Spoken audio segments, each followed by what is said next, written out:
తాకట్లో ఉన్న మీ బంగారాన్ని విడిపించి ఆ రోజు ఆన్లైన్ ధరకే మేము కొంటాం. Sharma gold company.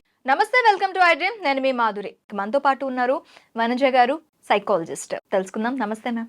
నమస్తే. వనజ గారు, నాకు తెలిసిన 2 ఇన్సిడెంట్స్ గురించి, నా నాలెడ్జ్లోకి వచ్చిన 2 ఇన్సిడెంట్స్ గురించి ఈరోజు మీతో మాట్లాడాలనుకుంటున్నానండి. అబౌట్ పిల్లల మానసిక పరిపక్వత అండ్ వాళ్ళకి ఎక్కడి నుంచి అవగాహన అనేది రావాలి. ఒక కిరాణా షాపు వాడు, ఇది మహారాష్ట్ర ఉత్తరాఖండ్ ఈ సమ్ ప్లేస్లో జరిగింది. ఆ కిరాణా షాప్ వాడు తన దగ్గరికి వచ్చిన పిల్లలతో చాక్లెట్ రూపంలో ఒక చాక్లెట్ ఇచ్చి, మత్తు పదార్థంగా చాక్లెట్ రూపంలో ఇచ్చి, వాళ్ళు మత్తులోకి వెళ్ళిన తర్వాత వాళ్ళని సెక్సువల్గా అబ్యూస్ చేసి, అమ్మాయిలు ఉన్నారు అందులో, అబ్బాయిలు కూడా ఉన్నారు. ఓకే.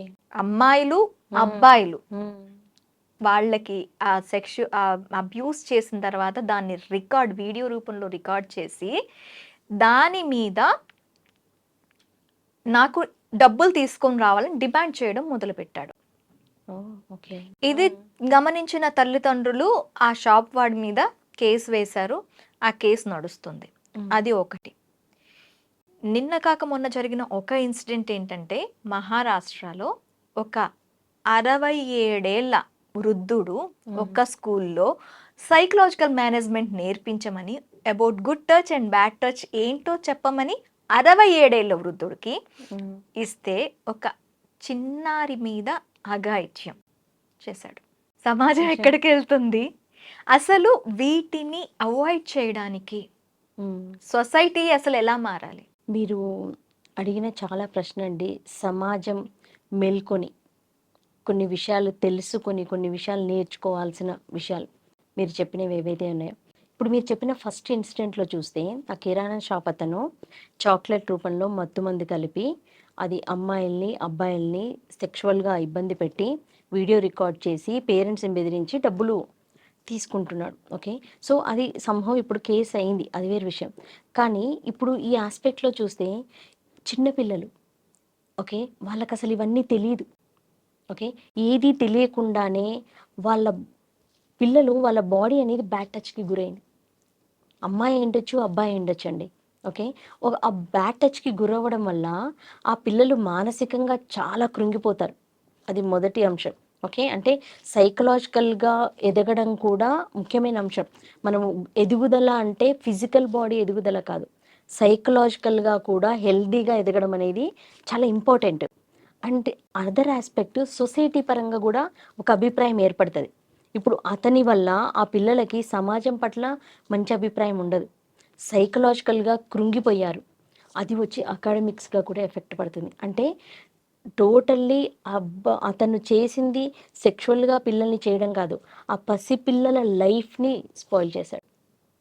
ఓకే. అసలు ఇలాంటి పర్సన్స్ని క్షమించకూడదు నన్ను అడిగితే. ఓకే. సో ఇందులో ఈ ఆస్పెక్ట్లో ఏంటంటే, ఇప్పుడు ఇలా జరుగుతున్నవి మనం వింటూనే ఉన్నాం. అసలు అట్లీస్ట్ ప్రివెంటివ్గా ఏం చేయొచ్చు మనం ఇక్కడ? అక్కడ ప్రివెంటివ్ కోసమే కదా 67 ఏళ్ల వృద్ధుడిని తీసుకొచ్చి పెట్టారు. ప్రివెంటివ్ మెథడ్స్ అసలు యాజమాన్యం ఎలా ఎక్స్పెక్ట్ చేసింది 67 ఏళ్ల వృద్ధుడిని అక్కడ? ఇది అదర్ ఆస్పెక్ట్. మీరు చెప్పినట్టుగా 67 సంవత్సరాల వృద్ధుడిని, అంటే మీరు అన్నట్టుగా ఒక తాతగారి వయసు, ముత్తాత వయసు. అంటే ఇప్పుడు ఒకటి ఏంటంటే, ఈ గుడ్ టచ్ బ్యాడ్ టచ్ నేర్పించడానికి అసలు మెన్ ఎందుకు పెట్టారన్నది కూడా నాకు కూడా క్వశ్చన్ ఇక్కడ. ఓకే. అసలు ఒక అమ్మాయికి, ఆడపిల్లలకి ఎక్కువగా గుడ్ టచ్ బ్యాడ్ టచ్ గురించి చెప్తారు. అబ్బాయిలకు కూడా చెప్పినా కూడా అబ్బాయిల వరకు అతన్ని పెట్టచ్చేమో, కానీ అబ్బాయిలకైనా ఏదైనా కూడా అసలు ఇప్పుడు పిల్లలకి చెప్పేటప్పుడు ఒక ప్రొఫెషనల్స్ని, సైకాలజిస్ట్ని, ఉమెన్ సైకాలజిస్ట్ని ఎవరైనా కూడా ప్రిఫర్ చేస్తారు. ఇక్కడ మేబీ నాకు తెలిసి అక్కడ ఆ స్కూల్లో ఏమైనా ప్రిన్సిపల్ ఏమైనా మెన్ అయి ఉండొచ్చు. ఈ కేసులో చూస్తే వాళ్ళు ఆ అమ్మాయి టీచర్ని అప్రోచ్ అయ్యి, టీచర్ పేరెంట్స్ని చెప్పి, పేరెంట్స్ పోలీస్ కేసు పెట్టడం ద్వారా ఇది బయటకు వచ్చింది. సో అసలు ఎలా రిక్రూట్ చేశారు? అసలు ఇలాంటి గుడ్ టచ్ బ్యాడ్ టచ్కి అసలు మెన్నే రిక్రూట్ చేయకూడదు. అండ్ ఒకవేళ వాళ్ళకి ఏమన్నా ఒక బిలీఫ్ సిస్టమ్ ఉండొచ్చు, ఈయన వయసులో పెద్ద ఆయన, ఓకే, ఈయన జాగ్రత్తగానే చెప్తారని నమ్మారు అని అనుకుందాం. నమ్మినా కూడా ఇప్పుడు ఎలాంటివంటండి, ఇప్పుడు సొసైటీలో చాలామంది ఇప్పుడు emotional skills, emotional control, emotional regulation లేకుండా సొసైటీలో చాలామంది తిరుగుతున్నారు. ప్రొఫెషన్స్తో సంబంధం లేదు, అంటే ఈ ఫలానా ప్రొఫెషన్లో ఉన్నారు కాబట్టి వీళ్ళు చాలా ఉత్తములు, ఆ వేరే ప్రొఫెషన్లో ఉన్నారు కాబట్టి చాలా మంచి వాళ్ళు అని చెప్పడానికి లేదు. Okay, it's all about emotional skills. ఎమోషన్స్ని ఎలా కంట్రోల్ చేసుకుంటున్నారు, వాళ్ళ థాట్స్ని ఎలా కంట్రోల్ చేసుకుంటున్నారు అన్నది ఇంపార్టెంట్. ఇప్పుడు ఈ పర్టికులర్ పర్సన్ని తీసుకుంటే అండి, అతనికి ఏమంటారు, హైపర్ సెక్షువల్ థాట్స్ ఎక్కువగా ఉన్నట్టు ఇలాంటి వాళ్ళు. అంటే 67 ఇయర్స్లో కూడా అలా బిహేవ్ చేశాడు అని అంటే సెక్షువల్ అర్జ్ ఎక్కువగా ఉన్న మెన్ ఉంటారు చాలామంది. ఓకే, సో అలాంటి వాళ్ళని ఇలాంటి వాటికి అసలు పెట్టకూడదు. సో ఒకటి పెట్టకూడదని అంటే ఈ అవగాహన మనకు ఉండాలి. అంటే ప్రతి పేరెంట్కి ఉండాలి, లేకపోతే స్కూల్ మేనేజ్మెంట్కి, వీళ్ళందరికీ ఉండాలి. అది లేకపోతే ఏమవుతుంది, ఇగ్నోర్ చేస్తారు ఆస్పెక్ట్ని. ఓకే, ఇగ్నోర్ ఎక్కడైతే జరుగుతుందో వాళ్ళకి అడ్వాంటేజ్ కదా. వాళ్ళు ఎప్పుడైనా అర్జున్న వాళ్ళు ఏం చేస్తారు, అడ్వాంటేజ్ కోసం చూస్తారు, ఆపర్చునిటీ కోసం చూస్తారు. ఓకే, అండ్ ఈ ఆస్పెక్ట్లో మేబీ ఆ అమ్మాయి ఫస్ట్ అయిండదు, అంతకుముందు కూడా జరగడము. ఆల్రెడీ ఏం చేస్తారంటే వాళ్ళు బెదిరిస్తారు. నువ్వు ఇప్పుడు వెళ్ళి ఎవరికైనా చెప్పావనుకో, సంథింగ్ కొడతానో, తిడతానో, చంపేస్తానో, ఇలాంటివి చేస్తారు ఇలాంటి వాళ్ళు ఎస్పెషల్గా. సో అలాంటిది అంటే వాళ్ళు భయపడి ఏం చెప్పనంత కాలం వీళ్ళు సేఫ్. కానీ ఆలోపు ఎంతమంది పిల్లలవి మానసికంగా కృంగిపోయి వాళ్ళ జీవితాలు ఎంతమందివి స్పాయిల్ అయి ఉంటాయి. సో కాబట్టి ఏంటంటే సొసైటీ కానీ, ప్రతి పేరెంటు, స్కూల్ మేనేజ్మెంటు అందరికీ తెలియాల్సిన విషయాలు ఏంటంటే, దెర్ ఆర్ సమ్ మెన్ వాళ్ళు సెక్షువల్ అర్జ్ ఎక్కువగా ఉన్న వాళ్ళు కూడా ఉన్నారు. వాళ్ళని ట్రేస్ చేయలేదు. ఓకే, ఎందుకంటే సెక్షువల్ ఎడ్యుకేషన్ మీరు 8th 9th క్లాస్లో సిలబస్లో పెట్టారు. ఓకే, కానీ ప్రాపర్ ఎడ్యుకేషన్ ఎక్కడిస్తున్నారు, ఇవ్వట్లేదు. నాకు తెలిసి నేను ఎన్నో సర్వీస్లో చూశాను, ప్రాపర్ ఎడ్యుకేషన్ ఇవ్వట్లేదు. కొంతమంది ఆ టాపిక్ మాట్లాడడానికి కూడా చాలా మొహమాట పడుతున్న వాళ్ళు ఉన్నారు. ఓకే, సో కానీ ప్రాపర్ ఎడ్యుకేషన్ ఇవ్వకపోతే దాని గురించి ఎలా మాట్లాడాలి, రైట్ ఎడ్యుకేషన్ అంటారు దీన్ని. ఓకే, ఈ రైట్ ఎడ్యుకేషన్ లేకపోవడం వల్ల ఏమవుతుంది, ఈరోజు ఇలాంటి వాళ్ళు అడ్వాంటేజ్ తీసుకుంటున్నారు. ఇలాంటివి తీసుకొని మనకి ఇవేమంటారంటే కొంచెం కండక్ట్ ఇష్యూస్ వాళ్ళకి ముందు నుంచి ఉంటాయండి. వాళ్ళు ఇదొక్క హిస్టరీ కాదు, ప్రీవియస్గా ఎక్కడ చూసినా కూడా ఇలాంటివి చేసే ఉంటారు వాళ్ళు. ఎందుకంటే వాళ్ళు కంట్రోల్ చేసుకోలేరు. సైకలాజికల్ డిజార్డర్స్ ఎలా ఉంటాయి ఏంటంటే, ఇప్పుడు దొంగతనం కూడా one kind of psychological disorder. అంటే వాళ్ళు సెలబ్రిటీస్ అయి ఉండొచ్చు, మామూలు వాళ్ళు అయి ఉండొచ్చు, they are unable to control their emotion. వాళ్ళ అవసరం ఉండదు, నీడ్ ఉండదు. దొంగతనం అంటే నాకు ఒకటి గుర్తొస్తుంది. అంటే అది చెయ్యాలని కాదు, సమ్ టైమ్స్ అది ప్రేరేపిస్తూ ఉంటుంది. కంట్రోల్ చేసుకోలేరు. ఆ థాట్‌ని, ఆ ఎమోషన్‌ని, అర్జ్‌ని కంట్రోల్ చేసుకోలేకపోవడం. అలాగే ఎందుకు నేను ఆ ఉదాహరణ ఇచ్చానంటే అండి, అది చెప్తే దీని గురించి కూడా అర్థమవుతదని. అది ఎలా ఉంటారో, సొసైటీలో కొంతమంది సెక్షువల్ అర్జ్ ఉన్న వాళ్ళు ఉన్నారు. దాన్ని కంట్రోల్ చేసుకోలేని సిచ్యువేషన్‌లో ఉన్నారు. వాళ్ళకది ప్రాబ్లమ్ అని, దాన్ని ట్రీట్ చేయించుకుంటే నయమవుతుందని కానీ వాళ్ళకి తెలియకపోవడమో, లేదా వాళ్ళ సరౌండింగ్స్ కానీ, వాళ్ళ ఫ్యామిలీ వాళ్ళకి తెలియకపోవడం, దే ఆర్ సొసైటీలో ఉంటున్నారు వాళ్ళు. సో సొసైటీలో ఆల్రెడీ లాస్ జరుగుతుంది మనకి. ఓకే, సో కాబట్టి ఏంటంటే ఇప్పుడు ఆ చిన్నారి కానీ ఎవరైనా రేపు ఫ్యూచర్లో సైంటిస్ట్ అవుతారో, మన కంట్రీకి ఏం కాంట్రిబ్యూట్ చేసే ఒక తెలివిని సైకలాజికల్గా వాళ్ళని కొలాప్స్ చేసి అక్కడ కూర్చోబెట్టినట్టు, because of this act. So కాబట్టి ఏంటంటే అండి, ఈ గుడ్ టచ్, బ్యాడ్ టచ్ అనేది చాలా సీరియస్గా తీసుకోవాల్సిన అంశం. ఓకే, ఎందుకంటే whether it is boy or girl, boys కూడా గురవుతున్న వాళ్ళు ఉన్నారు, గర్ల్స్ గురవుతున్న వాళ్ళు ఉన్నారు. సో ఇక్కడ సైకలాజికల్ ఆస్పెక్ట్లో ఏమవుతుంది, ఆ పిల్లలు ఎలా ఎదగాలో సైకలాజికల్గా, ఫిజికల్గా మంచి గ్రోత్ ఉండి వాళ్ళ టాలెంట్ని యూస్ చేసి ఈ సొసైటీకి, మన కంట్రీకి ఏదో కాంట్రిబ్యూట్ చేయాల్సిన పిల్లలు మన నెక్స్ట్ తరం వాళ్ళంతా. సో అలాంటి వాళ్ళని ఇలాంటి వాటికి గురి చేసి వాళ్ళని డ్యామేజ్ చేస్తున్నాం మనం. అంటే మొక్క ఎదగక ముందే వాటిని తుంపేసినటువంటి, చిగురు రాకముందే వాటిని ఇచ్చేయడం.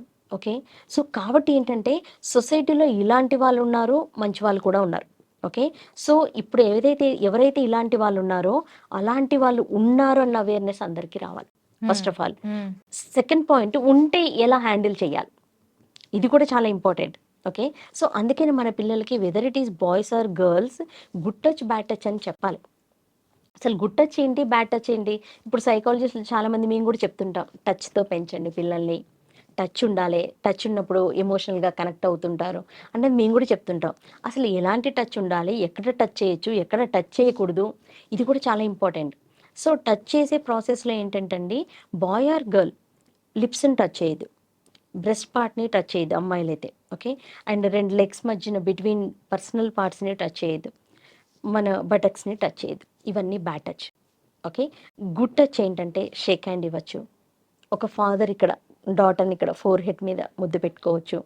ఇక్కడ షోల్డర్ మీద ఇలా తట్టచ్చు. కాన్ఫిడెన్స్ ఇవన్నీ కూడా కాన్ఫిడెన్స్ ఇస్తుంది. ఓకే. నేను ఏదైతే గుడ్ టచ్ చెప్పానో ఆ గుడ్ టచ్ ఏం చేస్తుందంటే ఒక కంఫర్ట్ని ఇస్తుంది, ఒక కాన్ఫిడెన్స్ని ఇస్తుంది. ఓకే. ఒక లవ్ అనే ఒక ఫీలింగ్ని ఇస్తుంది. ఓకే.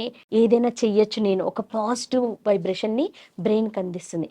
అదే బ్యాడ్ టచ్లో అందుకే అంత ఇంపార్టెన్స్ ఇస్తున్నారు. అదే బ్యాడ్ టచ్ ఏం చేస్తుందంటే చాలా అన్కంఫర్ట్ గురవుతుంటాం, స్ట్రెస్కి గురవుతుంటాం, యాంగ్జైటీకి గురవుతుంటాం, ఫియర్ జనరేట్ అవుతుంటుంది, చాలా అన్కంఫర్ట్ గురై భయానికి గురై అది మీకు తెలుస్తుంటుంది టచ్లోనే. ఇదంతా కూడా బ్రెయిన్ రిజిస్టర్ చేస్తుంటుంది. సో అందుకనే చాలామంది ఈ బ్యాడ్ టచ్కి గురైన వాళ్ళు ఇంట్లో మీరు గమనిస్తే పిల్లలు సడన్గా సైలెంట్ అయిపోతారు, లేదా ఏడుస్తూ కూర్చొని ఉంటారు, ఏది ఫోకస్ చేయరు, ఇంట్రెస్ట్ ఉండదు. స్కూల్కి వెళ్ళి పిల్లలైతే స్కూల్కి వెళ్ళని అంటారు. ఈ షాప్ ఎగ్జాంపుల్ మీరు ఏదైతే చెప్పారో ఆ పిల్లలు షాప్కి వెళ్ళని చెప్తారు. అవును. ఆ షాప్కి వెళ్ళను ఆ పర్సనే గమనించాలి వీళ్ళు ఎందుకు సడన్గా బిహేవియర్లో చేంజ్ వచ్చింది, ఎందుకు ఇలా బిహేవ్ చేస్తున్నారు, సడన్గా ఎందుకు వద్దంటున్నారు. మన ఊరికే అరే వెళ్ళనంటే వెళ్ళవేంటి, ఎందుకు అలా చేస్తున్నావు అని ఏదో క్యాజువల్గా వాళ్ళు Force. ఏడుస్తున్నారు అలా ఆస్పెక్ట్లో కాకుండా అదర్ యాంగిల్స్ కూడా మనం చూడడం నేర్చుకోవాలి. కాబట్టి ఏంటంటే గుడ్ టచ్ బ్యాడ్ టచ్ ఏంటంటే నెక్స్ట్ ఫ్యూచర్ వాళ్ళ లైఫ్ అది. ఓకే. ఎందుకు ఇది ఎంత ఇంపార్టెంట్ అంటే మన మైండ్కి బాడీకి కోరిలేషన్ ఉంది. మైండ్కి ఏదైనా ఎఫెక్ట్ అయితే బాడీ ఇంపాక్ట్ చూపిస్తుంది, బాడీకి ఏదైనా ఇంపాక్ట్ అయితే మైండ్కి మనకి ఇంపాక్ట్ అవుతుంది ఖచ్చితంగా. సో కాబట్టి యాజ్ ఏ పర్సన్ నా సైకలాజికల్ హెల్త్ ఫిజికల్ హెల్త్ రెండు చాలా ఇంపార్టెంట్. సో అలాంటి సొసైటీలో ఉన్నప్పుడు సో కాబట్టి మెన్ ఉమెన్ అందరూ కూడా ఎడ్యుకేట్ అవ్వాలి. సో ఈ గుడ్ టచ్ బ్యాడ్ టచ్ ఎందుకు చిన్న పిల్లలకే చెప్తున్నారు, ఆ చిన్న పిల్లలకి చెప్పేదే అతను అడ్వాంటేజ్ తీసుకున్నారు. ఆ 67 చిన్న పిల్లలు కాబట్టి మాట్లాడరు, చెప్పరు ఎవరికి. సో ఆయనకు అదొక అడ్వాంటేజ్ అయింది. సో కాబట్టి ఏంటంటే ఇలాంటి చిన్న చిన్న లోపాలు కూడా అవకాశం ఇవ్వకూడదు మనం. అవకాశం ఇవ్వకపోయినా కూడా ఎక్కడో దగ్గర ఉంటారు కాబట్టి ఫేస్ చేయడం నేర్పించాలి. ఫర్ ఎగ్జాంపుల్ ఇప్పుడు మేము గుడ్ టచ్ బ్యాడ్ టచ్ స్కూళ్ళల్లో మేము వెళ్ళి ట్రైన్ చేస్తూ ఉంటాం పిల్లల్ని. ట్రైన్ చేసే ప్రాసెస్లో ఎక్కడ టచ్ చేయకూడదో కూడా చెప్తాం. ఏది గుడ్ టచ్ ఏది బ్యాడ్ టచ్ ఎలా ఎక్స్పీరియన్స్ అవ్వాలి ఐడెంటిఫై చేయాలని చెప్తాం. దాని తర్వాత అలా గురవుతుంటే ఏం చేయాలి, ఇది కూడా చాలా ఇంపార్టెంట్. సో ఫస్ట్ ఏంటిది, ఎవరైనా బ్యాడ్ టచ్కి గురి వాళ్ళు చేస్తున్నారు అని అనిపించగానే ఫస్ట్ నో అని చెప్పి గట్టిగా అరవడం ప్రాక్టీస్ చేయించాలి. అందుకనే మేము ఏం చేస్తామంటే మోడల్ లెర్నింగ్ కూడా చేపిస్తాం. ఓకే. గట్టిగా అరవడం కూడా ప్రాక్టీస్. కొంతమందికి అరవడం అంటే షాక్ గురవుతారు. ఇప్పుడు ఒక బ్యాడ్ టచ్కి గురైనప్పుడు ఏమవుతుందంటే అందరూ ఒకటేలాగా ఉండరు కదండి. సంథింగ్ డిస్టర్బ్ అయినప్పుడు షాక్లోకి వెళ్ళిపోతారు, మాట రాదు నోట్ లోపల నుంచి, హెల్ప్ అంటే మీకు థాట్స్ ఆగిపోతాయి.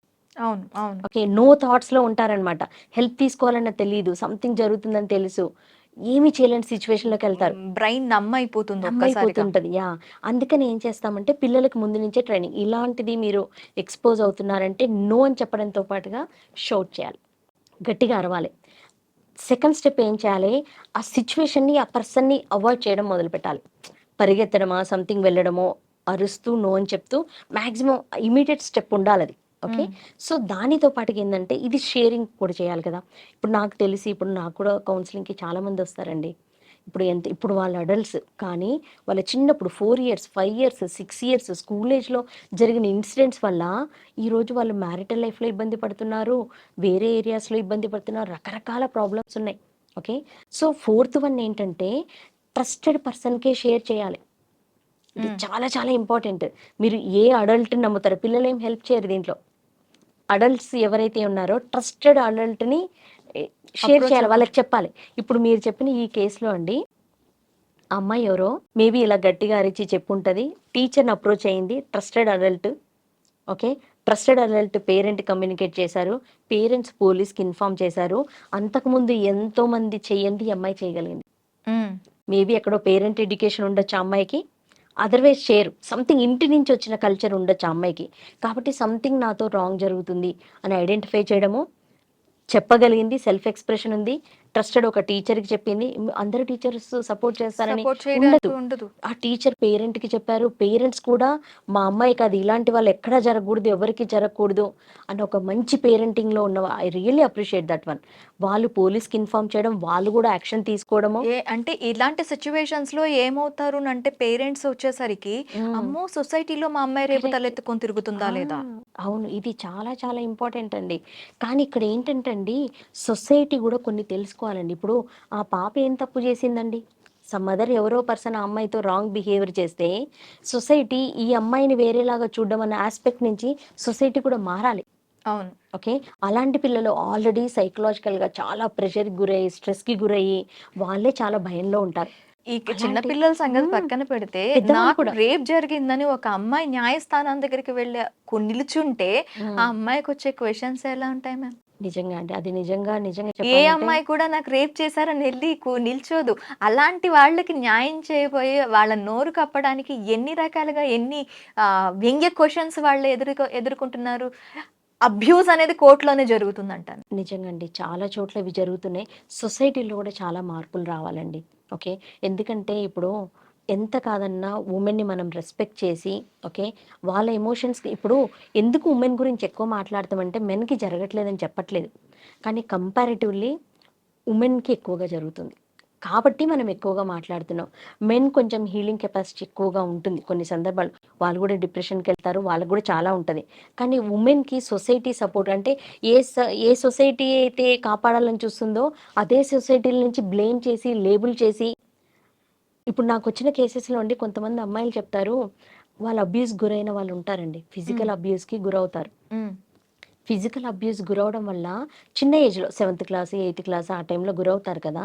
ఇప్పుడు వాళ్ళు 18, 20 అలా వచ్చిన తర్వాత what they are carrying their thoughts అంటే నేను పవిత్రం కాదు. నాతో ఏదో జరిగింది. నేను ప్యూర్ కాదు. ఆ థాట్‌లో ఉన్న ఒక వుమెన్ ఎలా ఎదుగుతదండి? అంటే సైకలాజికల్‌గా ఎంత కిల్ చేసినట్టు మనం. ఓకే. సో, కానీ నేనేమంటానంటే సొసైటీ గూడా దీనికి బాధ్యత తీసుకోవాలి. అలాంటి పిల్లలు కూడా ఈక్వల్లీ ఇంపార్టెంట్. అందరి అంటే సంథింగ్ బాడీతో జరిగిన దాన్ని సైకలాజికల్‌గా మనం హీల్ చేయాలి. సొసైటీ నిలబడాలి అలాంటి వాళ్ళని. ఓకే. వాళ్ళకి ఇంకా గౌరవం ఇవ్వాలి. ఇంకా రెస్పెక్ట్ ఇవ్వాలి. వాళ్ళని ఇంకేమంటారు సొసైటీలో వాళ్ళని లేబుల్ చేసి, వాళ్ళని క్రిటిసైజ్ చేసి, వాళ్ళని వేరేలాగా చూసి వాళ్ళకది గూడా చాలా పెయిన్ అండి. నన్నేదో డిఫరెంట్‌గా చూస్తున్నారు. ఇప్పుడు బయటికొచ్చి చెప్పిన వాళ్ళకి అదే కదండీ ప్రాబ్లమ్. అవును. సో, కాబట్టి సొసైటీలో కూడా ఇవన్నీ మార్పులు రావాలి. సొసైటీ కూడా ఎడ్యుకేట్ అవ్వాలి ఈ పరంగా. ఇప్పుడు మీరు మీడియా ద్వారా ఇంత మంచి క్వెషన్స్ అడగడము, ఇవన్నిటి గురించి అవేర్‌నెస్ తీసుకురావడం అనేది ఉంది కదండీ! ఇలాంటివి ఇంకా మనం చెయ్యాలి. ఓరియంటేషన్ ప్రోగ్రామ్స్ చేయాలి. ఎడ్యుకేట్ చేయాలి. ప్రతి పర్సన్‌కి సైకలాజికల్ ఎడ్యుకేషన్ ఉండాలి. ఇప్పుడు మనకి రైట్ టు ఎడ్యుకేషన్ అంటారు. హ్మ్. ప్రతి విద్యా హక్కు అంటున్నాం. విద్యా హక్కు అనేది పుస్తకాల్లో చదివే హక్కే కాదు. సైకలాజికల్‌గా ఒక పర్సన్ ఎమోషన్స్ ఎలా ఉన్నాయి? ప్రాబ్లమ్స్ ఫేస్ చేస్తే ఎలా ఎదుగుతున్నాయి? ఇవన్నీ కూడా ఐక్యూ రైట్స్. ఎంత ఉంటే ఏమి, ఈక్యూ ఈక్యూ లేనప్పుడు. ఆ! ఈక్యూ పరంగా కూడా మనం అంటే అప్పుడు ఏమవుతది మనకి బ్యాలెన్సింగ్ వస్తది. యెస్. ఓకే. సో, ఈ బ్యాలెన్సింగ్ స్కిల్స్ అనేది నేర్పించాలి. ఓకే. ఇప్పుడు there are many women bold womens కూడా చూస్తాను. థెరపీ అయిపోయిన తర్వాత అండి, వాళ్ళ లైఫ్‌లో అంతకుముందు వాళ్ళ సక్సెస్ ఎంత ఉందో, అంతకంటే మల్టిపుల్ లెవెల్‌లో సక్సెస్ అయిన వాళ్ళున్నారు. ఓకే. సో, అంటే ఏంటి ఎమోషనల్ స్కిల్స్ నేర్చుకున్న తర్వాత వాళ్ళ పవర్ అనేది అప్పుడు బయటకొస్తుంది. అంటే, అంటే వాళ్ళ పర్సనాలిటీ ఏంటి? వాళ్ళ స్కిల్స్ ఏంటి? వాళ్ళ టాలెంట్ ఏంటి? వాట్ దే కెన్ డూ అన్నది ఎప్పుడైతే తెలుసుకుంటారో they can do miracles. Okay. So, కాబట్టి ఏంటంటే, వుమెన్‌కి ఇవన్నీ కూడా అవసరము. ఈ గుడ్ టచ్, బ్యాడ్ టచ్ ఇవన్నీ ఏవైతే ఉన్నాయో, ఇవన్నీ సైకలాజికల్‌గా చాలా ఇంపాక్ట్ అవుతున్నాయి కాబట్టి, కిండర్ గార్డెన్ లెవెల్ నుంచే మనం ఇవన్నీ ఎడ్యుకేట్ చేస్తున్నాం ఇప్పుడు. సో, కిండర్ గార్డెన్ నుంచి ఎందుకు ఎడ్యుకేట్ చేస్తున్నాం అంటే, దేర్ ఆర్ మెనీ కేసెస్ మనం చూస్తున్నాము. చంటి పిల్లల మీద రేపులు చేస్తున్నారు. 6 ఒక నెలల వయసుతో పిల్లలు. సంబంధం లేదు. కిండర్‌గార్టెన్ ఆ! వరకు అవసరం లేదు. 6 ఆ! నెలల 6 పిల్లల మీద నెలలు. కూడా రేప్ అటెంప్ట్స్ చూస్తున్నాం కదా! జరుగుతున్నాయి. అంటే ఏంటిది పేరెంట్స్ కానీ ప్రతి ఒక్క సొసైటీ కానీ నేను ఇంతకుముందు చెప్పినట్టుగా కొంతమంది సెక్షువల్ అర్జ్ ఎక్కువగా ఉండి ఎమోషనల్ కంట్రోల్ లేకుండా ఎమోషనల్ బ్యాలెన్స్ లేని పర్సన్స్ ఉంటారు. మన చుట్టుపక్కలే ఉండొచ్చు. కానీ మనం ఐడెంటిఫై చేయాలి. కొన్ని చెక్ లిస్ట్ పెట్టుకోవాలి. దాని ప్రకారంగానే మనం పేరెంటింగ్ చేయాలి. సొసైటీలో ఉండాలి. వర్క్ ప్లేస్‌లో అయినా కూడా ఏదైనా కూడా వుమెన్, ఫ్యామిలీ, మెన్ అందరూ ఎడ్యుకేట్ అవ్వాలి. అంటే వుమెన్ ఎలా ఉంటే వుమెనే ఎడ్యుకేట్ అవ్వడం కాదు. మెన్ ఎడ్యుకేట్ చేయాలి. హ్మ్. ఓకే. ఇప్పుడు మేము ఆర్గనైజేషన్ గూడా పోస్ట్ ట్రైనింగ్స్ చేస్తాం. ఓకే. హ్మ్. వర్క్ ప్లేస్‌లో ఉన్నప్పుడు వుమెన్‌తో ఎలా ఉంటే మీరు ఎలా బిహేవ్ చేయాలి? ఏ బిహేవియర్ ఉండకూడదు. ఒకవేళ అలాంటి బిహేవియర్ చూపిస్తే ఆర్గనైజేషన్ ఎలాంటి యాక్షన్స్ మీ మీద తీసుకోబోతుంది. ఆ ట్రైనింగ్ కంపల్సరీ ఇవ్వాలి. ప్రతి ఆర్గనైజేషన్ ఇవ్వాలి. ఓకే. సో, అట్‌లీస్ట్ ఇక్కడ మిస్ అయిన వాళ్ళు అక్కడైనా గూడా కొంచెం జాగ్రత్తగా ఉంటారు. అలాంటివి ఏమన్నా ఉంటే వుమెన్ అట్‌లీస్ట్ మాట్లాడతారు. ఓకే. ఎందుకంటే ప్రతి చోటండి సెల్ఫ్ ఎక్స్‌ప్రెషన్ చాలా ఇంపార్టెంట్. యెస్. ఓకే. సో ఇవన్నీ కూడా సోషల్‌గా మనం అవేర్‌నెస్ తెచ్చి ఎడ్యుకేట్ చేయడంలో వుమెన్ ఎడ్యుకేట్ చేయడమే కాదు, మెన్‌ని కూడా ఎడ్యుకేట్ చెయ్యాలి. అది చాలా ప్రతి కుటుంబంలో అండి. తల్లి, తండ్రి, అన్న, తమ్ములు మనకిద్దరికి పాప, బాబు ఉంటే బాబుని కూడా ఎడ్యుకేట్ చేయాలి. సో నువ్వు కూడా వెళ్ళి సొసైటీలో ఆడపిల్లలతో మాట్లాడుతున్నావు. ఎలా మాట్లాడాలి? ఎలా మాట్లాడకూడదు? ఎక్కడ టచ్ చేయాలి? టచ్ చేయకూడదు. అసలు ఎలా బిహేవ్ చేయాలి? సోషల్ బిహేవియర్ ఏంటి? సో మన ఆడపిల్లలు మాత్రం జాగ్రత్తగా చెప్తున్నాం. అమ్మా జాగ్రత్త తల్లి ఎక్కడికి వెళ్ళకు. ఇలా ఉండని చెప్తున్నాం. కానీ అబ్బాయిలకి ఎడ్యుకేట్ చేయాలి కదా! సో ఈ బ్యాలెన్సింగ్ తీసుకురావాలి మనం.